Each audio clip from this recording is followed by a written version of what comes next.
I'm Brian Green, Senior Advisor for Chapter 1163. Today I'm joined by Chief Master Sergeant Retired Lockovic.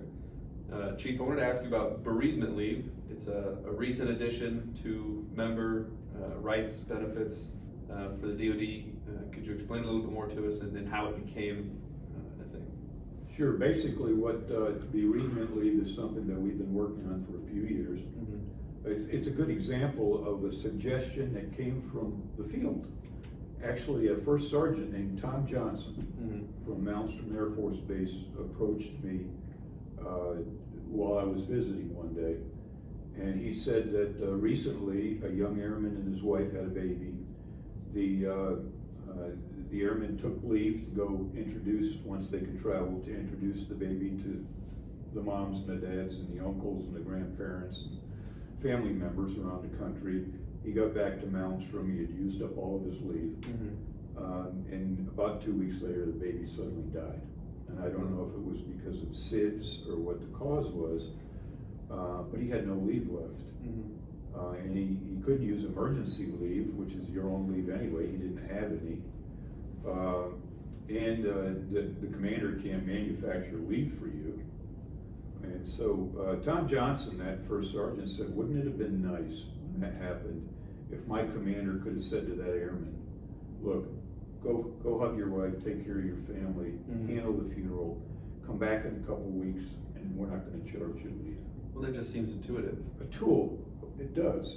A tool for our commanders. Well, every kind of leave that you do have, from maternity leave to R&R leave to adoption leave to paternity leave, we didn't have during my time in the military. You have those because AFSA has worked on those things over the year. Did have maternity leave back then, but we've got it significantly increased since then. And so we have been advocating for a few years for this, and we were able to get it signed into law. However, it was signed into law as part of the fiscal year 2022 defense bill that was signed just a few months ago that applies to you now. But when DoD announced implementation, they said, however, and it was supposed to be non-chargeable leave. Right.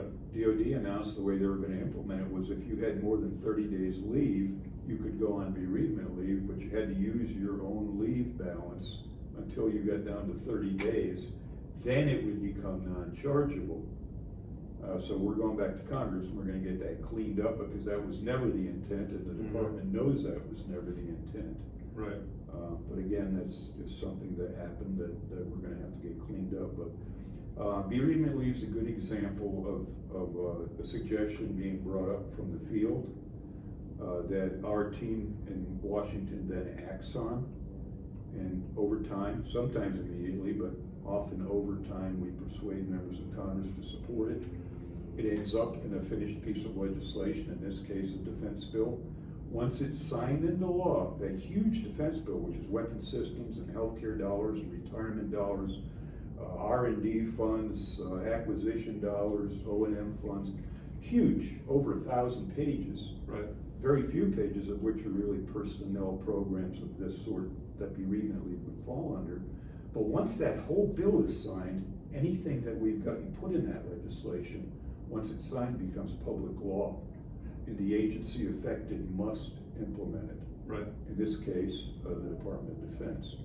However, in implementing it, because it wasn't spelled out, they chose to do it in a way that was never the intent of it. Yeah. And so we're going to go back and we're going to get the language in the law changed to where we're going to get that fixed. If not in this defense bill, it will certainly be in the 2024 NDAA. Yeah. And we'll get that provision put into, it's just an outright entitlement regardless of what your leave balance is. It's something you get because our company is big enough that they ought to honor the service that you provide our nation, and in taking care of your families. It's got to be more than lip service. This is something that really should be a benefit that our members have. Well, especially when members are in crisis, the last thing they should be worried about is my leave balance. Well, and in reality, during that 2-week period anyway, that airman is not going to be very productive. Even if they were at work.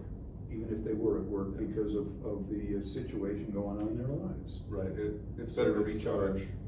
So it's something that needed to be done. It was brought to our attention, and AFSA got it done.